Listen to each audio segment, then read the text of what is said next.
Bet on Bears fans, another edition of the Chicago Bears podcast coming your way. Pat the designer, Courtney Cronin back at it again.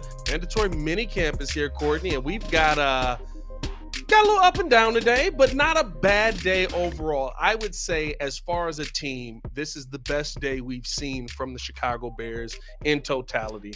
Got to talk about all of that. Got to look at the defense. Heard from the head coach, Matt Eberflus, Montez Sweat, all of them talking about all that and more on today's episode of Chicago Bears Podcast. Hit that like button, subscribe to the page, leave a 5-star review. Y'all know what to do. Courtney, how are you? I'm good. I think that you're right when you say that it was one of the better days that we've seen. I mean, what Cole Kmet said about Caleb Williams and the operation today, I think it was in specific to the cadence. We know it was a little rough, but the starting tight end said he felt that was the best day that Caleb had shown just in terms of the execution with that. Yeah, there were a couple times where guys jumped off sides, and that's something that just for like a peace of mind, you want to have cleaned up by the time these next, all 3 days are over. We've got Wednesday and Thursday, and then the vets, I believe, they get to leave, and then next week's OTA is for veteran players will be not mandatory, but this is a learning curve, and this is a process that everybody has to go through with a rookie quarterback. And there were good moments along with some not so good moments. And I think that you can spin that however you want to, whether you want to say it was a good period of, 2-minute drill there at the end and some situation stuff with the defense. But by and large, where we last saw Caleb Williams leave off at OTAs in the 7-on-7 period, much of the same this time with most of the starting secondary back there, which is good. Yeah, I think that it started off very high energy. They got themselves going early on. The defense is by far my favorite part of this entire thing. I mean, DeMarcus Walker never stops talking. I literally kept going. I just love D-Walk. He's got everybody fired up out there. And I thought that the offense matched that energy early on. And it felt like Caleb came out with a confidence of, yeah, y'all been getting us every now and then. But now I got Keenan, I got Rome, I got DJ, I got D Swift here. I've got my full slate of weapons here to work with. I thought early on he kind of got the defense back a little bit. Yeah, and I think for Keenan Allen, having been here, this is his first day on the field with Caleb Williams. He was here for some of the classroom work, phase 1 of OTAs, but last 2 weeks he was back in California. So to watch how quickly he's able to incorporate himself into the offense. And, a lot of this is at walkthrough speed. They're not in pads, but to see, the guy's a vet. He's not running the wrong routes. He knows where to line up, and how unpressed he seemed about, like, when you were asking, like, how do you feel with your on-field chemistry with Caleb Williams? How quickly do you anticipate that coming on? He wasn't like, oh man, we really got to like speed this thing up, or I'm worried it's not going to come together, even though we've had such a short time together. He's done this for a long time with a lot of different quarterbacks and with a rookie in 2020 and Justin Herbert. I kind of got that vibe that they're okay going through the learning curve with their quarterback, knowing that it's not going to be linear. There will be some of those good moments, like you said, and just, having Caleb show just like a comfort and a feel in the offense, and knowing, just getting guys in and out of the huddle, mastering, knowing where people need to be, lining guys up. That's stuff that it takes time. Yeah. But the fact that he's showing marginal improvement on a day-to-day basis, I think gives everybody on this team a feeling that at least their plan is going according to how they expected it to go at this point of the offseason. Let's break it down a little. Offense, then defense, and yes, I will talk even special teams for you. I put the Tory Taylor video up. Everyone's losing their mind. I will say he can punt. Yeah. I will say it went a long way. We saw the backup punter today, too. Not a bad backup punter either, which there was a part of me that was like, could have let him punt. Sorry, I never mind. Tory Taylor love here. We all love Tory. But offensively, what was your biggest takeaway from the offense today? So 7-on-7 looked a lot similar to what it was last week. There were, I think, if I look at my chart, it was like, I think he went 13 to 15 again. Mm-hmm. There was the pick that Kevin Byard had, which it was a good explanation from Matt Eberflus. I thought that he really explained how he was happy to see Caleb go through the progressions, but like when he took a hitch, the ball should have been released, but he took a second hitch and then it was laid over the middle of the field. And that's why it looked like he was throwing it directly to Kevin Byard. Right. That was a really like insightful thing to know. Okay, because at first you're just like, okay, he threw it right to the. I mean, it looked right bad to the safety. You're like, did somebody run the wrong route? Was there a miscommunication on the timing? And that's all about the mirroring of the footwork with what the throw is, of what the play is. And that's why it's so important. I know people probably hear us say that ad nauseum, but that's what they're trying to gauge. So something like that doesn't happen, to where you're not taking an extra unnecessary hitch to where you're late on your throw effectively over the middle, which is where, I forget who was there. It might've been Gerald Everett, who was the intended receiver there, but clearly the receiver ran the right route. It was just that the quarterback was late. That's what you expect, though. And to watch, like, as he's learning this offense, and to watch Caleb Williams bounce back and finish 7-on-7, it was a long period for both the first and second team units. I think it was 20 minutes.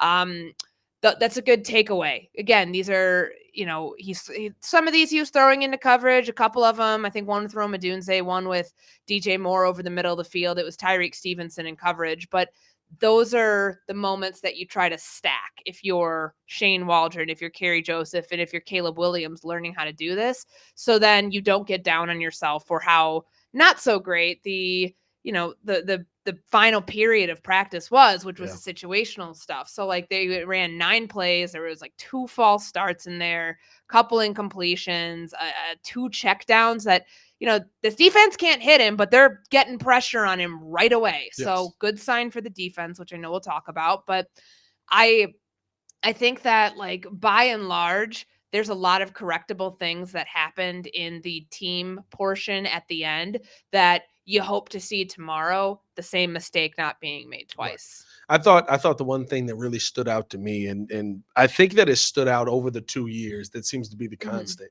DJ Moore's a safety blanket. Yeah, he is. I mean, and he's all over the place too. They're lining him up like on both sides out wide.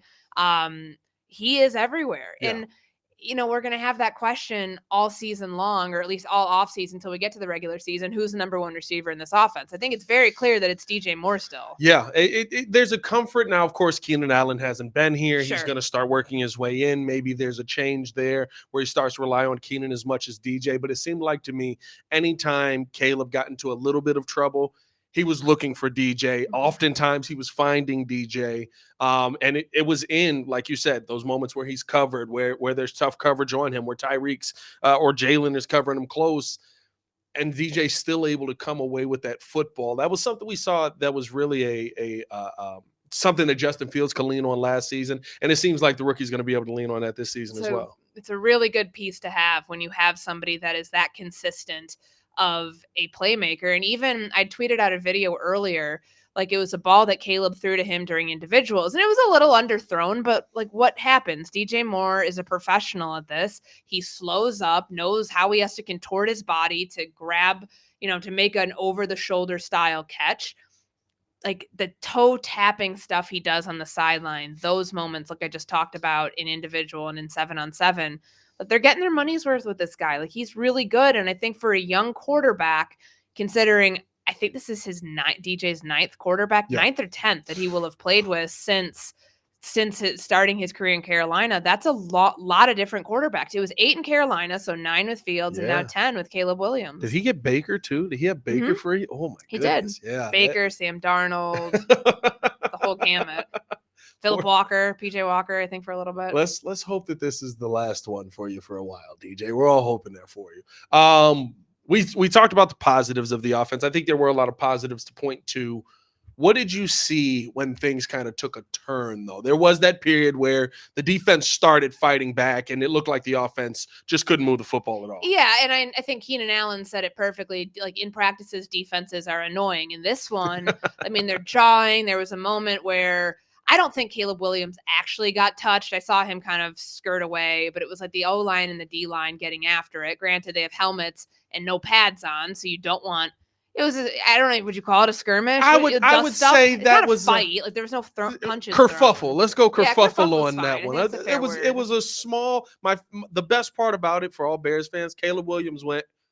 I'm over here. Yeah, he was out of here real quick. I'm out of here. This is big boys fighting. out of the scuffle very quickly. But I mean, those are emotions running high, probably because your offense was a little frustrated. They weren't able to move the ball in that team period. I believe that was on the first team rep or first or second team rep of the first series, they had 3 different series there. So it was the first one. But I think what went wrong was a lot of it has to do with the cadence. And even hearing what Matt Eberflus said, that they want to be on the same page, where that's a tool that you can use. And of course, us being in the NFC North, we saw Aaron Rodgers get people to jump off sides on 3rd down a lot with the hard count. And even last year, what Flus brought up today, they won a game because they got that free play when Aiden Hutchinson jumped off sides against Detroit at home. And those are the moments. I think even Tyson Bagent got a free play today. Like, those are the things that you have to capitalize on. And that's a lot of classroom work, and that's a lot of work on the field together. Like, I remember, if you guys haven't seen this,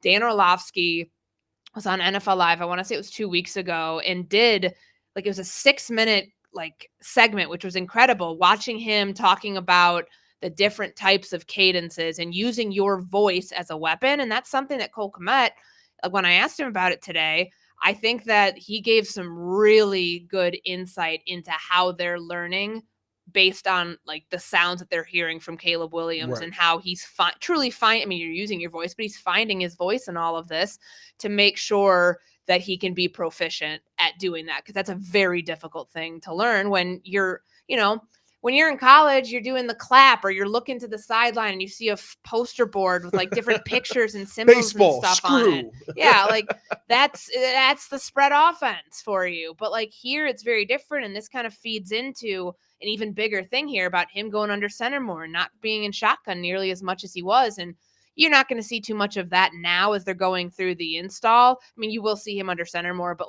just knowing his proficiency at that, there were a couple play action throws today I thought that were pretty good. He's getting there. Yeah. He's getting there. He's learning a whole new offense. So those are the things you expect to happen when you're learning a brand new scheme. No, and I think it really speaks to, one, every week we've been here, they've looked better. They really have. It has not been, okay, we're a week away from the last time we were here, and I'm seeing a lot of the same mistakes. It looks like, yes, there's small incremental things that maybe continue to pop up, but they do look better. I think the voice inflections and stuff like that was something that we continued to see at this moment get the offensive line more than the defensive line. We saw about, I'd say, probably 6 false starts. Yeah, I think Flus in said the it was period. half a dozen in that period, which is it's not great. You don't want that. No, but I think that it is, when you hear the negatives, it's we're at this point in the season. If we get, midway through training camp, we're still seeing that, all right, we got problems. And that was an issue that we had last season, false starts, problems with that. We started the season off, I believe, last year, literally on a false start.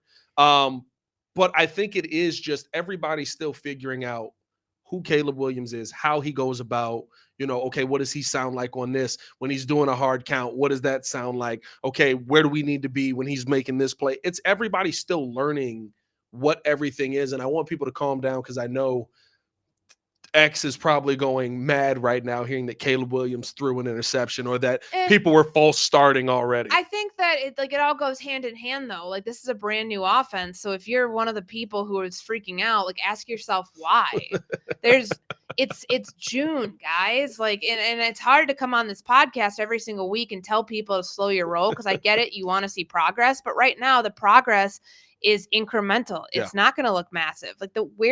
Where I think will be justified, and I want to say freaking out, but justified in concern, is that if days like this happen second week of August, right, where there were moments last year like that we just kind of knew that Justin Fields and these receivers were not on the same page. Yeah. And when you're in training camp and that's happening, that's a far worse sign than it happening right now. And same with the offensive line, the cadence, the whole thing, false starts, whatever. In the moments, though, I'll say this: even in some of the full drills outside of the 7-on-7 and stuff like that, he gets rid of the ball quickly. Yeah. He's very decisive. He does not take time to, okay, I gotta wait and see when he's gonna open up. He's throwing anticipatory throws.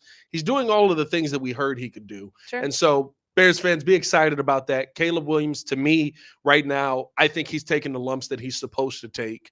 These are not oh my God, we may have a problem here. Go Yeah, I nuclear don't, now. and nobody in this building, I can tell you from people I've talked with, feel that way. Yes. Like, this is very early. There's no red flags. There's nothing that would make you think, oh, wow, he's not getting it. I think he is getting it. I think what you're watching out there, when there are good periods and there are not so good periods, like the next 2 days, really keep an eye on what's going on. Like, I can't wait to see him in a red zone period again, to see like how much different he operates, how much faster his footwork speeds up when he is inside the 20, like compared to that practice from 2 weeks ago that everybody was freaking out about. And I'll say the one thing that we kind of get access to that everybody doesn't get from the Twitter videos and the YouTube shorts and stuff like that is we kind of get to see some of the sideline stuff when they're near us. The one thing I saw that I thought was awesome was period. I want to say 7-on-7 period. Tyson, no, it wasn't 7-on-7. It was when they were doing 11-on-11. But Tyson Bagent does a little hand movement, tells Tyler Scott to come in. And after the play runs, Josh Jackson's like, "What the heck was that?" Like, I don't remember something. And Caleb immediately walks over to him, does the signal, explains it to him. So Caleb's not only just learning it, he's learning it to a point where he can teach it. I think that tells you where he is. And Flus echoed as much about him learning this offense. That was what he said was his most impressive part of him, like just the ability to learn, because they're throwing a lot at him. And you go back 2 weeks ago, Flus said that they're not holding anything back from him, which, you know, for a rookie, and not that they're going to say like, they would never say something along the lines of we're putting training wheels on, but a lot of times you have to do that with rookie quarterbacks to get them up to speed, which sometimes takes longer than, you know, for some people than others. But to hear that they're giving him everything he needs to have at this time of year, and they're expecting that he can retain it and that he can go out and execute it and learn from what he did the day before, only to like not make the same mistake the second day, like that's a big sign of like they're trusting him for sure. Yeah. The cool part as we transition here, and appreciate you guys tuning in, showing love, hit that like button, subscribe to the page, leave a 5-star review. Y'all know what to do. The cool part about being out here today was it was alumni day. So the alumni were getting a barbecue in. There was a ton of players up here, got to see J-Mac. And I was standing out there when the defense kind of started to show out a little bit, standing right next to Jerry Azuma. So you know who he's out there for. He could care less if Caleb Williams is throwing touchdowns. He wanted to see what this defense was doing. And he left with a smile on his face, because I think early on, they were watching up top, you kind of saw the offense get after him. But the part that I actually thought was so what I want to see from this Bears defense is it is more than just that moment. How do you adjust to it? I thought they adjusted phenomenally, and the defense had a lot of positives today. They did. And I mean, they won that final team period where it was the 2-minute drill and the situation. And, you know, they're getting in the heads of their offense at times. I mean, there was a moment like DeMarcus Walker's going up to the offense's huddle and grittying before like they break and like the play's about to begin. And obviously that can't ever happen like in a real situation, but I think it's their way of asserting dominance, and they should to a degree. Yes. You've got to prepare Caleb Williams and this unit for what to expect. And the O-line right now, no Nate Davis today. Still, I don't know if he's in a ramp up period. I think he was limited regardless, but he's here. It was Matt Pryor who was at right guard. And then today, unlike OTAs on Friday, it was Ryan Bates at center. So no Coleman Shelton. I mean, he was here, but like he wasn't taking all the reps with the ones during during that period. So, but like regardless, like I think trying to rattle the offense is a good thing for them, the offense, to learn how to respond to, because this defense is loud. And like I think Keenan Allen said, that's what they look like, a top 5 defense, because they know what they're doing. They are comfortable in the calls that are being made. And even Montez Sweat, who has not been practicing because, you know, he's gone all of the on-field portion of OTAs. He was here for some of, or I think he's been communicating with the staff. Like he's been part of the classroom work stuff. But like for him to like still be in a ramp up period, they said that they expect him at some point this week to maybe get involved in some team stuff.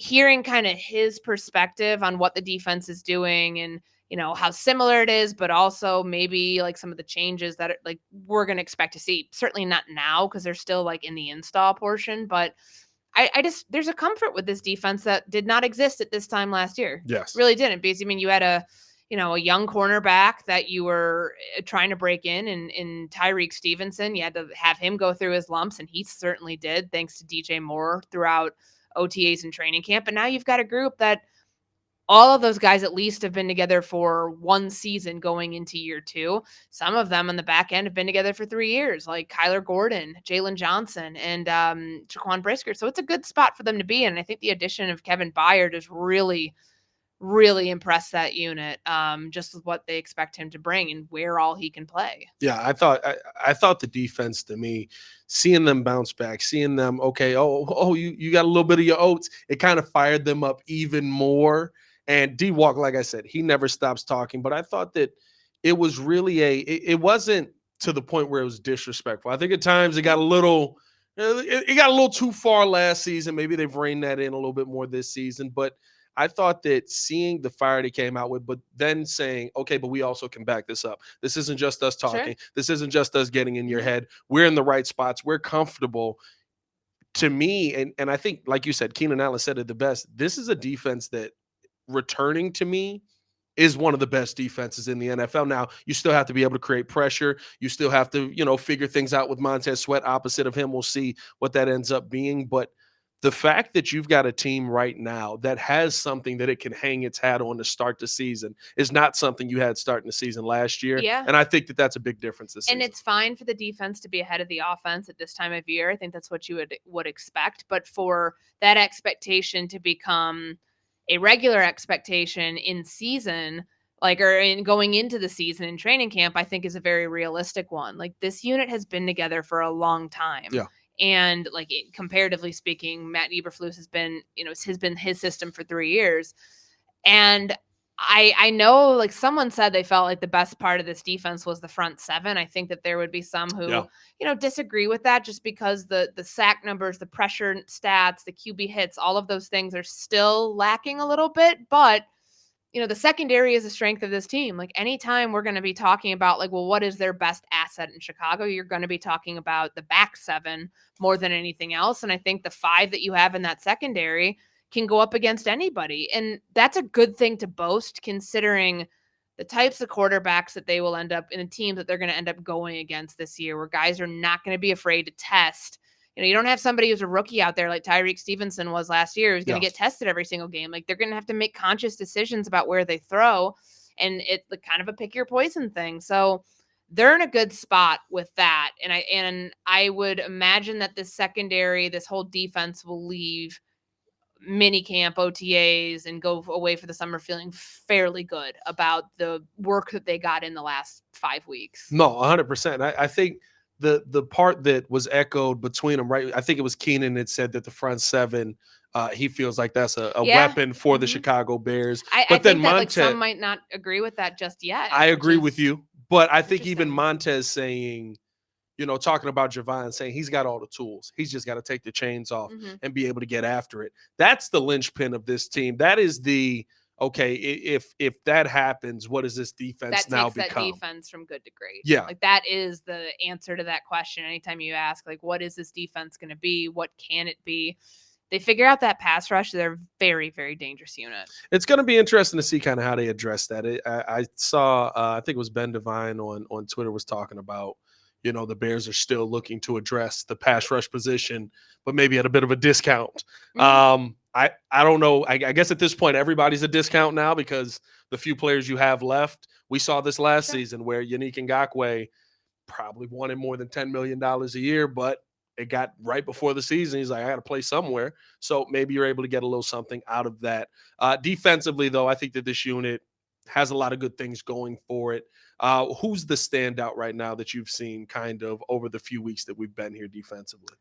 Ooh, I'd probably say, on the back end, watching Kevin Byard. Yeah. It's not just the interception today, but how he's integrated himself into that secondary. He's playing quarterback back there. He's been here the entire time. Yeah. Most of the secondary was gone last week. He was gone too, but the first OTA, watching, how quickly he put himself into the mix and how he knew the calls and was relaying the calls, and watching him and Jaquan Brisker already starting to form that relationship back there, where a lot of that's going to end up having to be nonverbal cues to where like you're like, who's talking on the back end of the defense to make sure. I mean, most times it's your nickel who's doing that, but for a veteran safety who I believe is now 8 or 9 years into his career, that should be a role he fulfills pretty quickly. We've got an interesting player on this team that seems to be the darling of this team, and Tory Taylor. Yeah. Everybody loves to hear about Tory. Yeah, everybody loves a punter. Everybody loves I've never seen so much punter love. What's been your takeaway from him early on? I tweeted out the video after minicamp today of him. I mean, listen, it comes off his foot different. Yeah. I'll say that much. He hits bombs. Like it's just like it's like boom that comes out of comes off his foot. I wonder what they're gonna do as far as like with kickoffs and all of that. Yes. Like, they might want to use him there, and like I mean, we heard Kansas City mention this the other day that like they're gonna think about using Justin Reed on kickoffs and keep Harrison Butker just like for field goals and for PATs. I don't know if that's in the works here. I'd be very curious to see come training camp if that's something that they want to explore. But it feels like it's a good, like they expect him to be a weapon. So I feel like they're going to have to use him in more than just flip the field situations as a punter. Is there any, and I thought of this the other day, and I probably need to look this up, but you can drop kick on kickoffs, right? I believe so, yeah. Australian rules football, ladies and gentlemen. Maybe there's a little drop kick action from Tory Taylor in there. That'll be interesting. Yeah, special teams and like what we're going to use the preseason to determine, like those kickoff rules. Like, even today, it just everything happens so fast. It's like so quick. Whoa, like you kind of have to like you see where the ball goes, and the amount of returners that they were using. I mean, Greg Stroman was back there, Velus Jones was back there, Tyler Scott, Khalil Herbert. Yeah. Like it feels like this is going to be a way for a lot of guys to Simba Webster, like to guys who want to get a roster spot or at least be on the practice squad for those purposes one day. This is a good spot like for them to try to make their hay, because this is where you need your burners back there. And seeing them today kind of use two different kickoff returners, like and that's something Richard Hightower said. They're not just going to use one, like, and then have the other guy be a blocker. Like seeing Velus in that role too, like vice versa, like one or the other is going to be really intriguing. I think it's what's getting me excited about it is, and I don't know if you guys have seen the kickoff yet or not. If you haven't, check out the UFL or the XFL. Mm-hmm. But it's so, I've seen the XFL version of it, and just seeing this in practice, like they kind of know what they're doing, and it's so much faster. It is so quick. And they're using bigger bodies on it. I saw Dom Robinson on kickoff. I saw Austin Booker. Austin Booker. I was going to say Austin Eckler. I was like, not him. Austin Booker on kickoff. You can experiment with so many different types of bodies for those blocking roles, because I mean, you have less field to cover now. So you don't have they have these guys having like a running head start. And I'm telling you, one block opens everything up. I wonder, me and Jeff Meller have been kind of debating this back and forward. I wonder if teams are just going to say, give them the 5 yards, because legitimately it's one block opens up probably a touchdown if they get back there. I wonder if we're going to get to a point where either the NFL is going to say you have to kick it, don't go to the touchback. They increase the penalty on the touchback to make it more worth it. Or if you go, it's not worth it, I'll give them the 5 yards. I got a top 5 defense. I'm not worried about it. Yeah, no, I mean, the strategy that comes with it. And even like, is the touchback going to still be a thing? Yeah. That's going to be something that I think they have to experiment with in these preseason games, which actually gives them more of a purpose than they've had in previous years, like how they're going to operate with the kickoff. And you're going to get a lot more chances, I think, because there won't be touchbacks, probably more. I mean, I don't think they go away completely, but just seeing how many guys they're going to try to rotate in and out, especially on those return units, I am really excited to see come training camp with those position battles, if it creates an intriguing competition for some guys. I think it's going to become strategy again, like you said, right? It's going to depend on the team, because there's some teams that are great in coverage and you're not going to be able to get past them, and it's worth it for them to kick it to you at the 5 and make you run it out.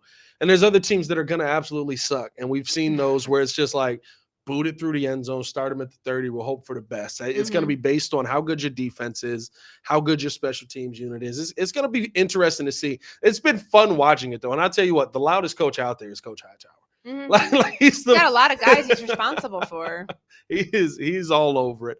Before we get up out of here, Courtney, one thing leaving today that you would like to see maybe improve upon tomorrow? I think, and it's still like this is their first day together, Absolutely. but like what Keenan Allen said about, working with Caleb Williams, I would like to know just by the end of these 3 days, I just want to see more of that. I think Roma Dunze and DJ Moore have well established that chemistry, but like how these next 2 days look for Keenan Allen and Caleb Williams, and it sounds like they're going to be throwing together in the offseason, which is good. I mean, that's the stuff that you want to hear. And Caleb's going to be here. He's going to learn a lot the next couple of months. Just more of that same operation, less false starts. I think that's how you can gauge progress within this offense, and seeing how much quicker they can go in certain situations. We know that the red zone's going to call for it specifically, so that would probably be a Thursday thing. By the time we get there, you really hope that if you're the Bears, you hope that it looks a lot different execution-wise than last time we saw that. We'll see what this team's going to do. Bears have a lot of positives coming out of today. I think that this was the best for the team. Maybe the offense having some up and downs. You look at the offense as, okay, maybe they got worse or better, however you look at it. But the team as a whole, to me, got better today, and I love that.